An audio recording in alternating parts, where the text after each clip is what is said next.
Well, good evening, good night, good morning, depending on what part of the world you're in.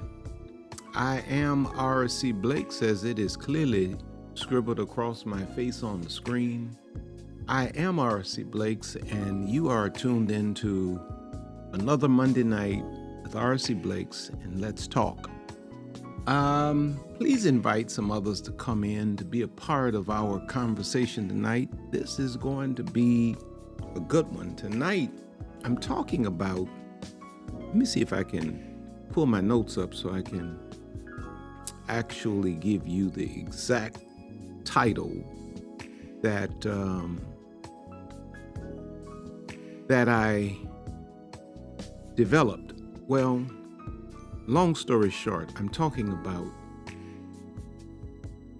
a woman's feminine confidence. Feminine confidence is her superpower. A woman's feminine confidence is her superpower. I need you to invite as many sisters as you can get to come into this conversation tonight, because this is going to be a good one. If you know me at all, you've heard about me at all, you've definitely heard about the queenology movement. And queenology is the movement that the Spirit of God gave me to the empowerment of women.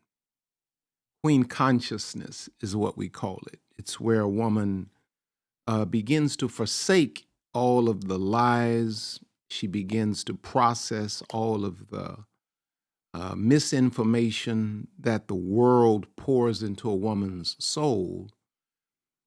And the woman begins to live her life from the perspective of the Creator.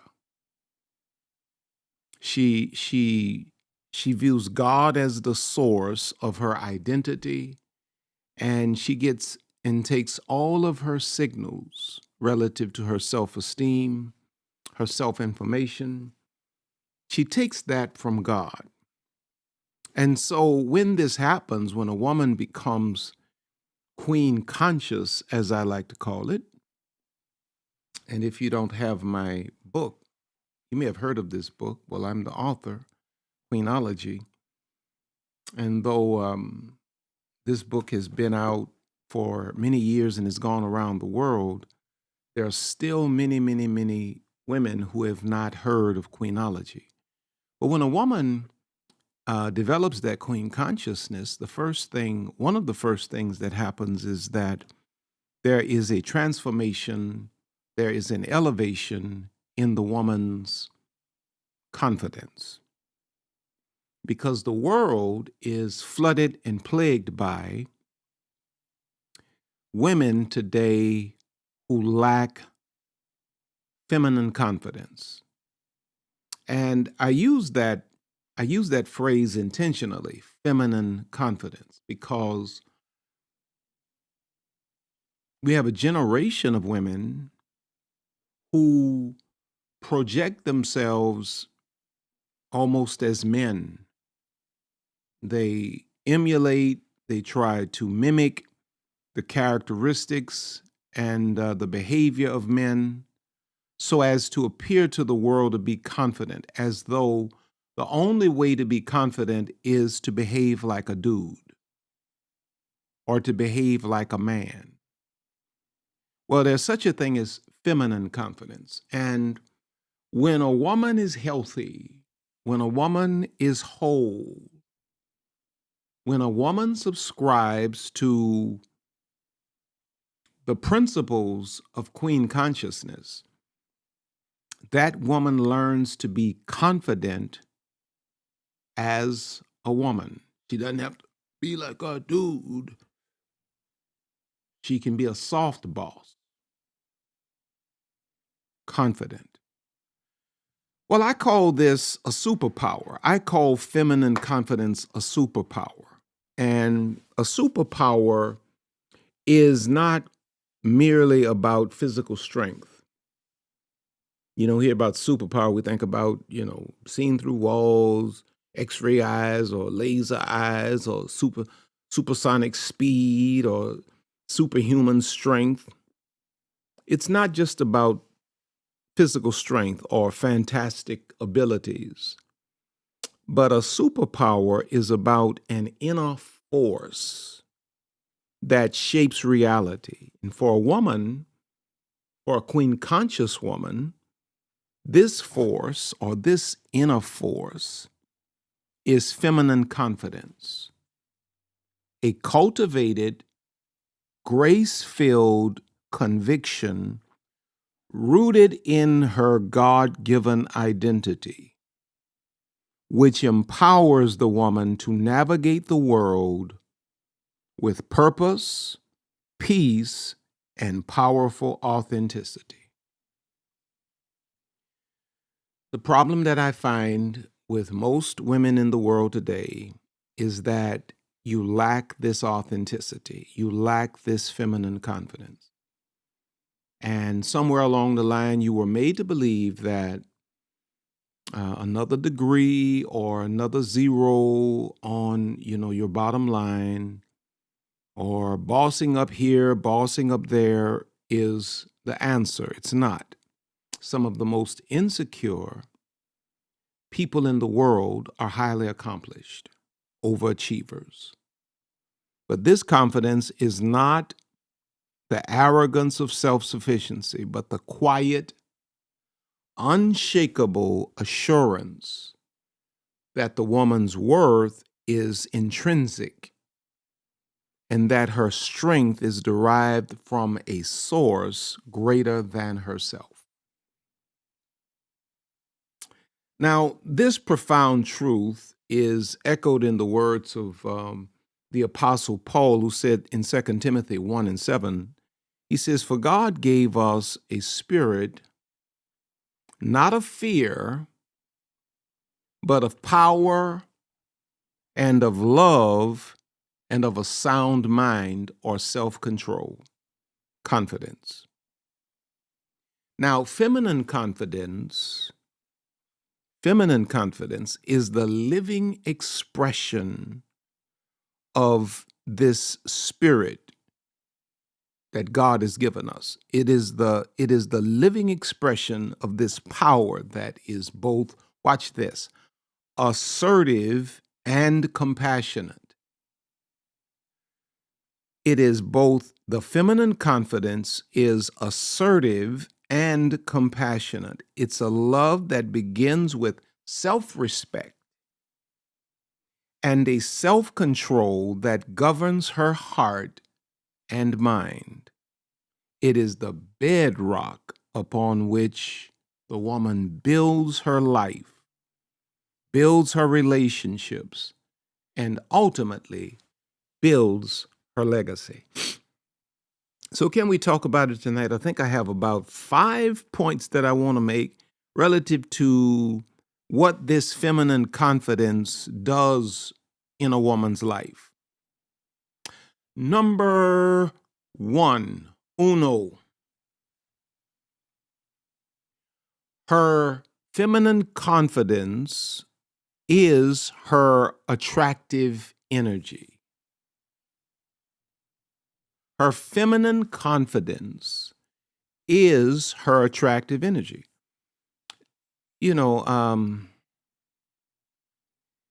What y'all think makes you attractive? That ain't it. You got to learn to listen. You need to first listen to God. You need to read His Word. You need to read something about that, that feminine dress code, modesty, because getting naked ain't it. Wearing everything too tight, too small, that doesn't make you attractive. I applaud women that go and take care of their wardrobe and make certain that you're dressed, to your very, very best. I applaud that because that's important. Too many women let that part go undone. Don't take care of the all of the beauty stuff and all of that. You don't make your greatest presentation, but you can do all of those things, and that does not signify confidence, right? And let me just say this while I'm on it. You can have an amazing wardrobe and don't have to go and buy labels or brands that you can't afford. You can create an amazing wardrobe online, TJ Maxx, Walmart. You just got to know and you got to, you know. But when you get through it, all of that, my point is, that's not enough to make you attractive, not to the right kind of person. Dressing up, putting on the makeup and all of the other stuff that goes along with, is not enough to make you attractive to the right kinds of people, or kind of person. This attraction is not solely or even primarily about physical or romantic allure. It is the magnetic pull of a soul. Listen to this statement very carefully. It is the magnetic pull of a soul that is at home with itself. This is a woman who loves herself so much, who loves God so much, who is so at home within herself that she can be in a public space and be so in tune to God and in tune to herself that the love affair she has with her Creator and with herself becomes magnetic to those who are around her.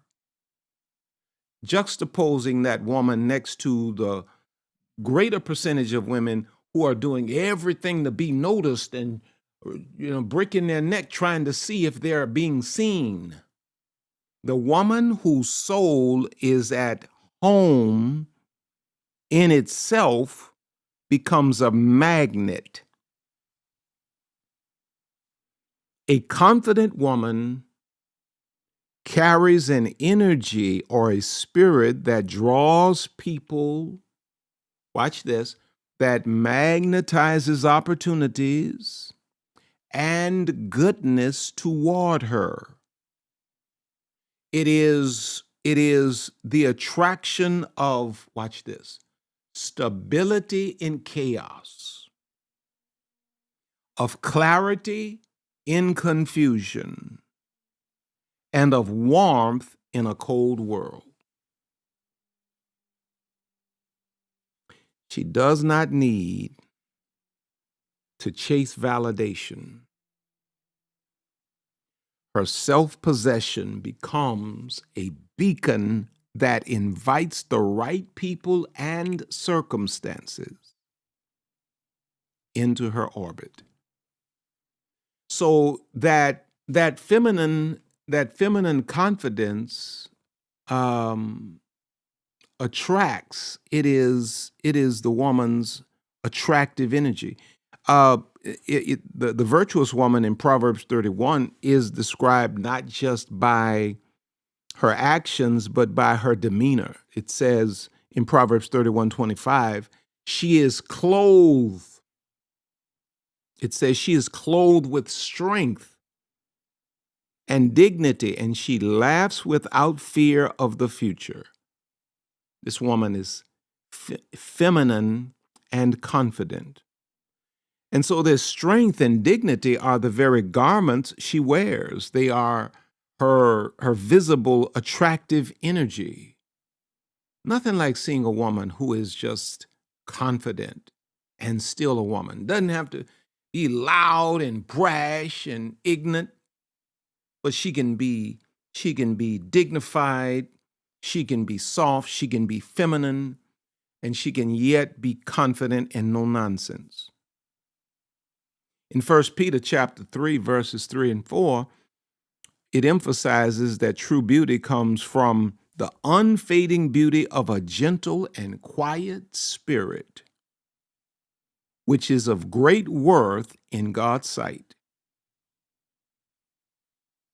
And this gentle and quiet spirit is the essence of a confidence that is peaceful and deeply attractive. Maya Angelou said, I can be changed by what happens to me, but I refuse to be reduced by it. There are too many women who have allowed circumstances to reduce you, to diminish you. No, no, no, no, no, no, no, no. You may be changed by what happens, but you must always refuse to be reduced by it. And even the changing aspect of it, it should change you for the better. It should send you to a higher level, because your confidence is your attractive energy. Now, number two.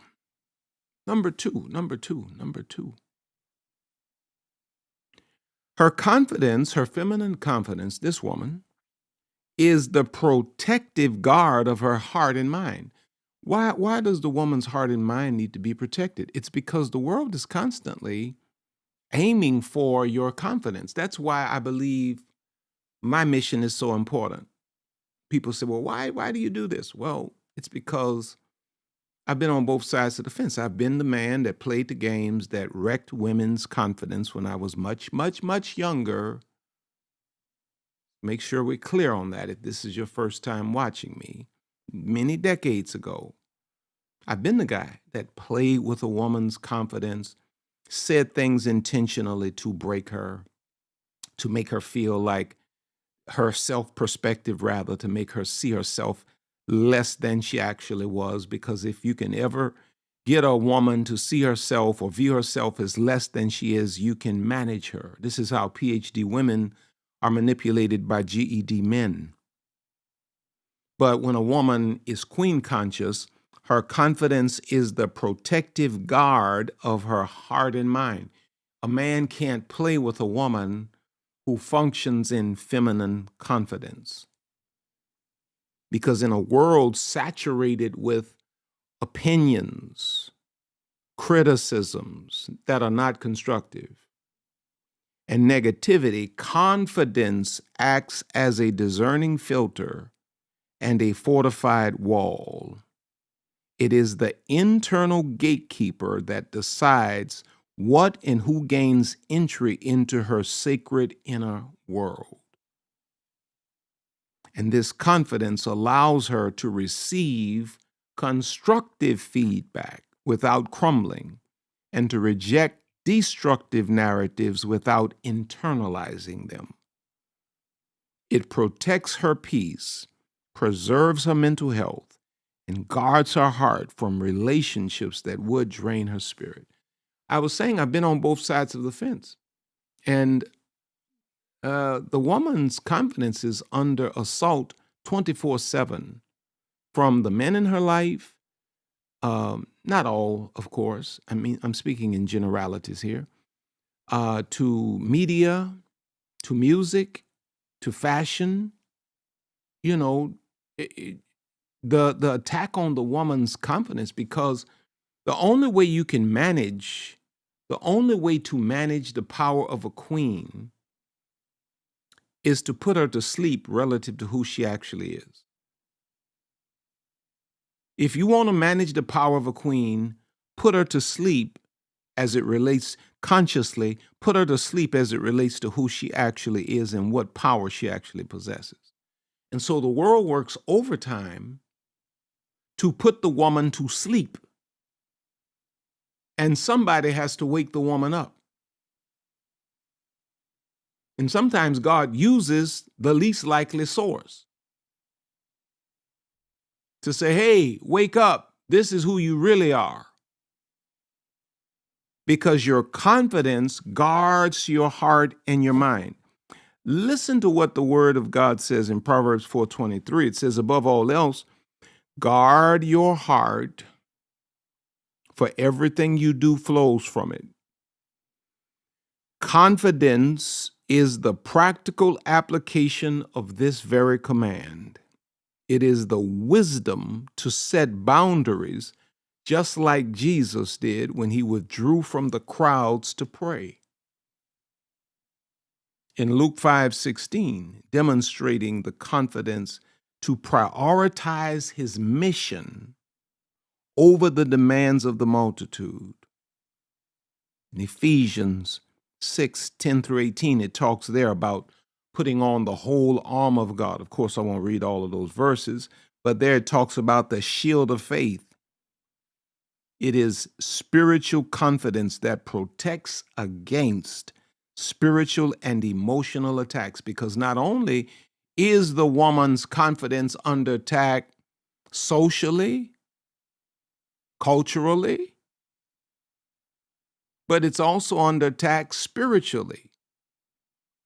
Satan himself, the devil himself, whatever you may call him, Lucifer himself, works overtime to destroy the woman's perspective of herself.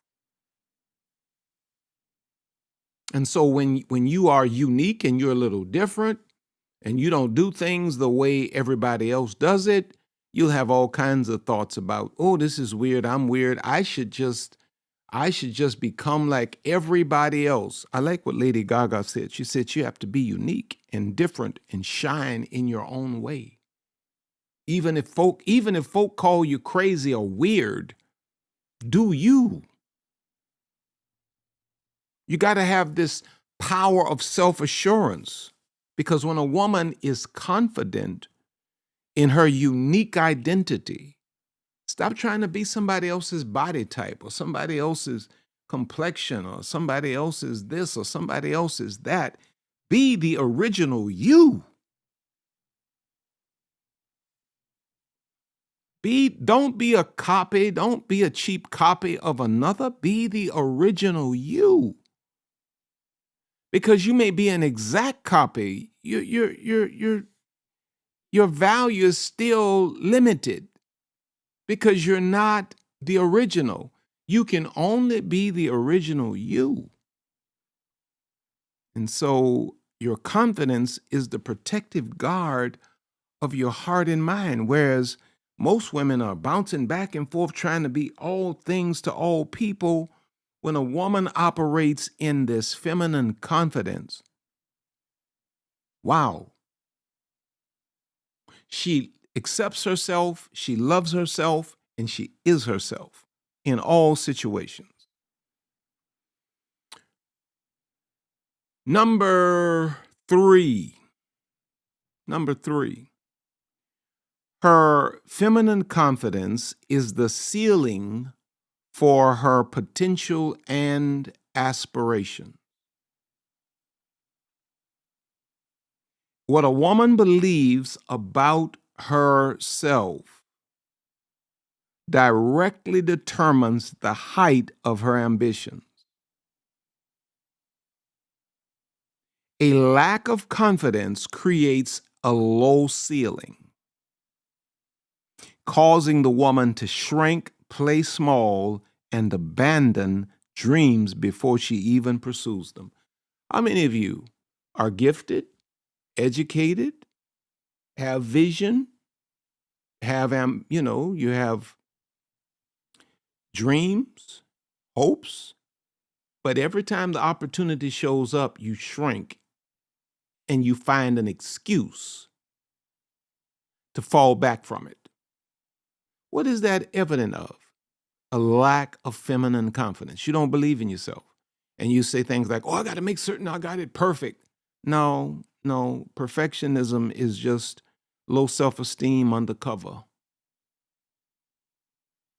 You're using the idea of your perfectionism to escape the reality that you don't have the confidence to really step into the opportunity. You had the dream, you had the vision, you had the hope.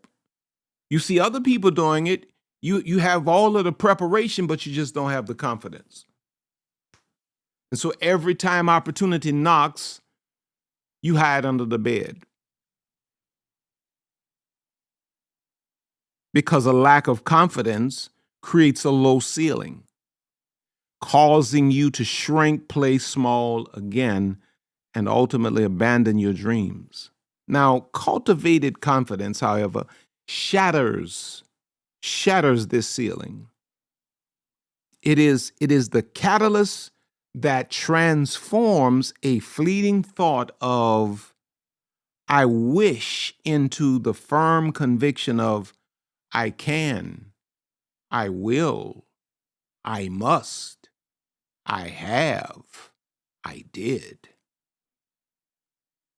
It is the engine of the woman's growth, her feminine confidence, empowering her to step into roles she once thought were for others, to learn new skills, and to claim the space she is destined to occupy. You know, when you look at the biblical story of Esther, Esther's story is a masterclass in this principle, feminine confidence. She began as a young, orphaned Jewish girl in a foreign empire. Yet her confidence, rooted in faith and counsel, grew to the point where she could declare, I will go to the king, even though it is against the law, and if I perish, read the story, I perish. Esther 4:16. Read the whole story. It's a beautiful story.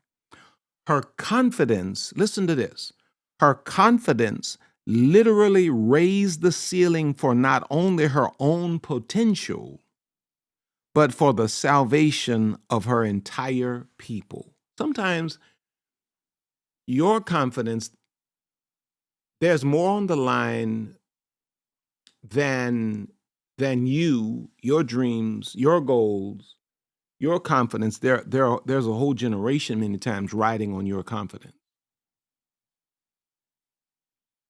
Charlotte Bronte, I suppose it's pronounced, says, I am no bird and no net ensnares me. I am a free human being with an independent will. I love it. I love it. I love it. So the woman's confidence is the ceiling for her potential and aspirations. The more you build that confidence, the higher your ceiling. You can have all the potential in the world. If you have no confidence, you'll never produce. You'll never produce. Having all of the potential in the world with no confidence is like having exquisite seed but no soil. Confidence is the soil that your potential germinates in. So if the world robs you of your confidence as a woman, the world ultimately robs you of your destiny. And if you're a guy listening to this, these principles work both ways.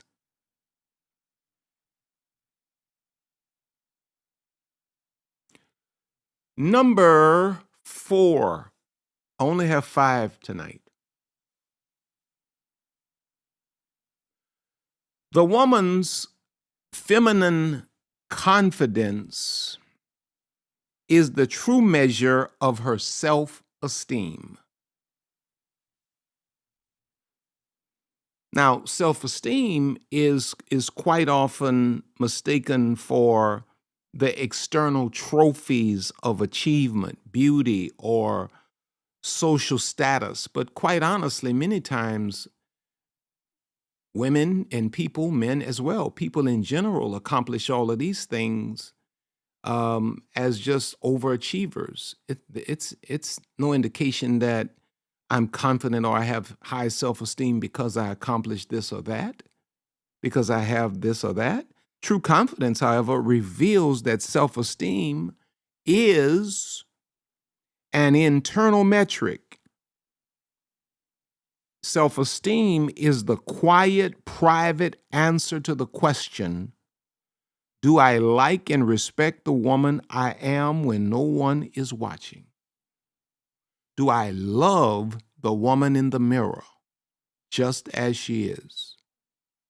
Confidence is the lived expression of a positive answer. It is the proof that your worth is not a variable to be negotiated, but a constant inherent fact. I am because he said I am. because your confidence is the true measure of your self-esteem. Like I heard, oh my goodness, I got to say it. I heard a woman say she was 75-80% naked with what she was wearing, and a guy said to her, "You beautiful lady, but I don't want a lady that's gonna dress like this and have herself exposed like this. You're beautiful, but I don't think you're for me." And she said to the man, "You just can't handle a confident woman. Babe, you are no confident woman walking around here naked. It doesn't take confidence to do that. It takes trauma to do that. If you're comfortable walking the streets half naked, 75% naked, that is not confidence. That is trauma. That is dysfunction." Praise the Lord. Back to original programming. Now, her confidence is the true measure of her self-esteem. I said that, right? Even the Bible consistently directs our esteem away from the external and toward the eternal and the internal. In 1 Samuel 16:7, it says, "The Lord does not look at the things people look at. People look at the outward appearance, but the Lord looks at the heart." Now, I know somebody say, "Oh, that's why I dress with half naked, because God ain't looking at that." No, God's not looking at that, but the therapist will. And the therapist will. Okay, let me get back to my point. A woman who builds her confidence on this truth understands that her worth is God-given and she is a new creation in Christ, according to 2 Corinthians 5:17, and her confidence flows from this core identity. Because the true measure of your confidence is your self-esteem. If you lack self-esteem, Alice Walker says the most common way people give up their power is by thinking they don't have any. When you think yourself small, you show up small. But when you know who you are in Him and you believe it, you show up like that. You don't need anybody to tell you fine. You don't need anybody to pat you on the back and tell you you're great, because you know what you possess. You know whose you are. You know who you are. You know what you have. And then number 5, and I'm out of your hair. Number 5, her confidence, her feminine confidence, is the quiet call of a king. RC, how can I get a king? I want a husband. Where do I need to go? Where are the good men at? They're really everywhere. They're really everywhere. But they don't respond to shooting your shot. They don't respond to women that are forward and aggressive. No. Because feminine confidence is quiet, it's subtle, it's modest. And kings respond to the quiet call that emanates from the soul and the spirit of a woman who's confident in her femininity. This is perhaps the most profound aspect of feminine confidence. It is not the loud command of a tyrant, but the quiet, assured call of a sovereign, a queen, a call that is heard because of its inherent authority and its volume. It is the power to set a standard, to define the terms of her life and to call forth the best in those around her. This queenly confidence is about stewardship. She rules her domain, meaning her life, her gifts, her relationships, her money, with wisdom, grace, and strength. Her very presence commands respect without her having to demand respect. And when a woman is walking in that feminine confidence, guys that are on that husband king frequency, ooh, right there. Now, this echoes the description of wisdom personified in Proverbs 8, where wisdom speaks, the Bible says, wisdom speaks and kings reign and rulers decree what is just. A woman operating in this kind of confidence is aligned with divine wisdom. Furthermore, the believer's identity is explicitly royal. But you are a chosen people, a royal priesthood, a holy nation, 1 Peter 2:9. So her confidence is the natural expression of this royal status, a quiet authority bestowed upon the queen. So my prayer for you tonight is that something will awaken in you, that you will suddenly realize who you are, and that you will begin to do the work on your feminine confidence. Maybe that's something we'll talk about next week. Let me know if that's something you think you all would like to discuss. But my prayer is that something will awaken in you. You will finally come to know who you are, and you will begin to walk in all that is you. This is my prayer for you. Now, if you're here tonight and you need counseling, maybe it's some things we talked about and you're saying, RC, I'm struggling. I want you to consider BetterHelp. Look in the description, you'll find a link for BetterHelp. If you use my link, it will afford you 10% off the cost of their counseling. And then they'll make a deposit into RC Blake's Ministries.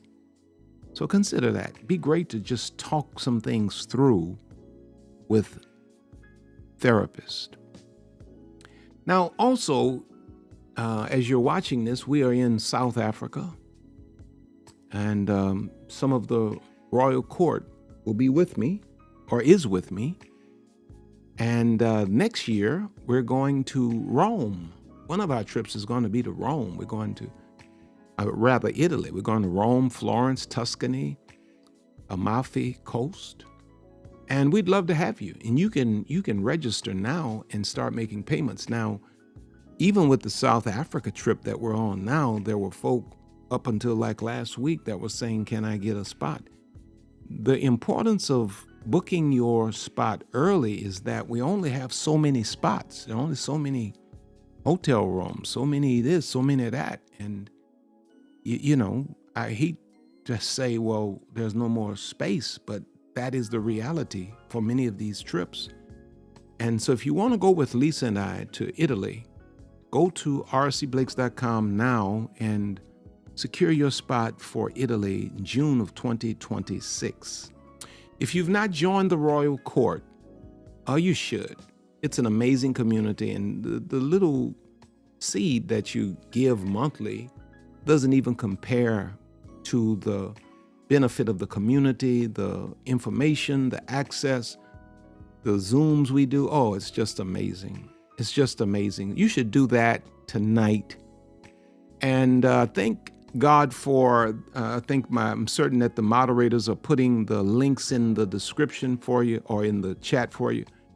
But I thank God for the best moderators in the world, those of you that have sown into our lives tonight. Lisa and I love you. If you've not gone to Amazon or RC Blake store to pick up all of my books, please do that. Go and get this one. If this is your first time watching me, this is the book you need to start with, Queenology. Go and get that. And everybody loves my hoodies everywhere I go. Well, you can go to RC Blake's store and pick it up tonight, or whenever you're watching this. Or you can get Lisa's OK shirt. She even has hoodies now, rcblakesstore.com. Well, I love you. It's been great hanging out with you. And, you know, I always tell you, you're on top. You're going higher. God has more in store for you. But we're going to see you at the top. I love you.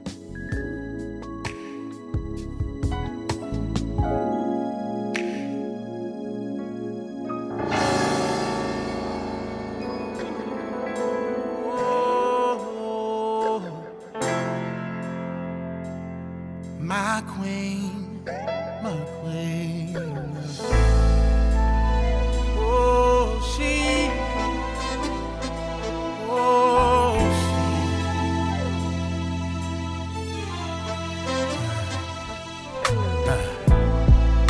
Beautiful, wonderfully made. She's heaven's angel. So strong, even in struggle, yeah. When life comes like a storm from every angle, she rises above it all, the backbone of every home. Nothing compares to all she do. The true meaning of every family. She's the glue. Where would we be without you? You brought us Martin, Malcolm, and Obama, yeah, and Jesus too. Oh, she's sophisticated, strong, simply amazing, humble, honest, and helpful, educated, ebony, eccentric, empowering. She's a queen, she's a queen. You better treat her like a queen. Oh,